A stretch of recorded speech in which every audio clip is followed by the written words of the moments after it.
Oh, I know what it was. I had the crazy idea when we first started. You know, I have all the Phala Nikaya that you kind of retranslated, and I turned them into PDFs and Right. sent them to, emailed them to the group Oh, cool. with the crazy idea that they would read it and Oh, come ready to discuss. right. Right. Eh. They didn't say anything. I People don't think aren't into anybody even homework. looked at it. Oh, really? Oh, I think Yeah, of they course. just showed up. So, I- you adjust. yeah. It's, I actually did the same thing with my meditation group in Tucson. I handed out to them photocopies, yeah. and then we would. I assumed that they would read it during the week, and then we'd get together once a week for meditation, and we'd discuss it. Yeah. And I never got confirmation that they weren't reading it, but I had the Pretty clear. Yeah. right. It's interesting, and I just, what I realized is they weren't in it for that. That was just a prop, and it was the experience, which is fine. Okay. And Well, that's better than yeah. my conclusion is that not many people really take the contemplative life very seriously.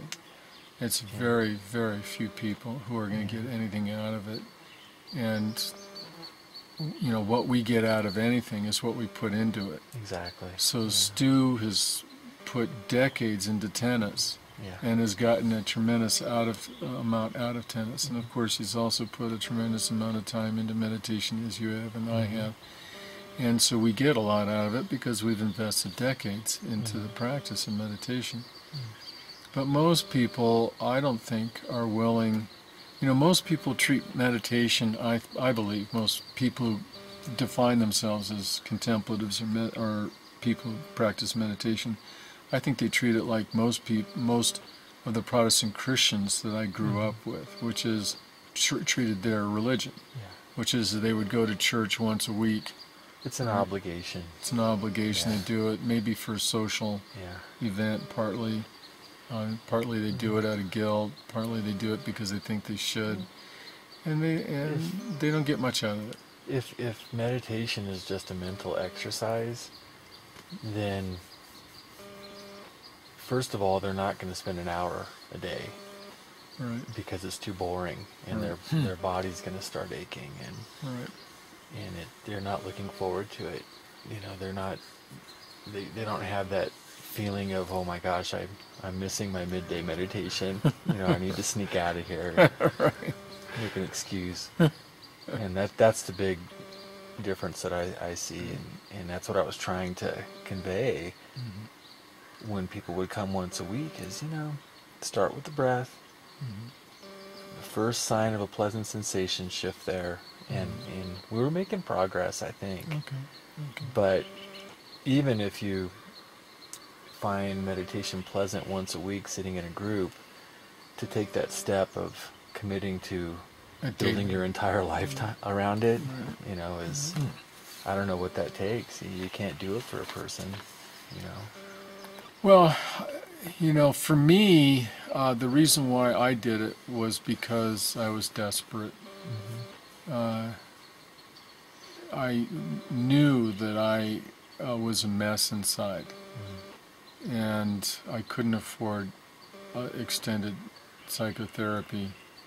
So for me, meditation was kind of sort of the self-help I could do, and it worked. Later, when I could afford it, I did 9 or 10 years of weekly psychotherapy, and it was helpful. I thought you were going to say it set you back 10 years. But No, actually, my therapist was a contemplative. Oh, good. So he was a rare find.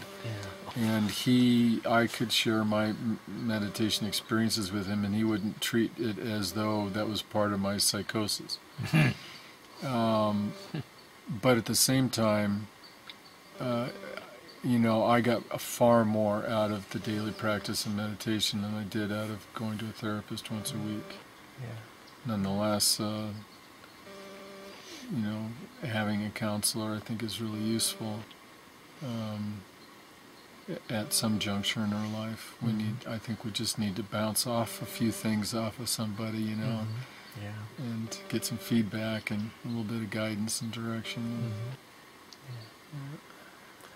Yeah. Well, this, actually brings me back to the kind of the earlier part of the conversation about Joe Public, who might have taken up the practice of some meditation technique once a week kind of thing, and why are they not motivated to get more out of it? And I think part of it might be a bit of a fear that that it's going to take over their life, and it'll become the focus. Like when it's a bad thing. Right, as if it's a bad thing.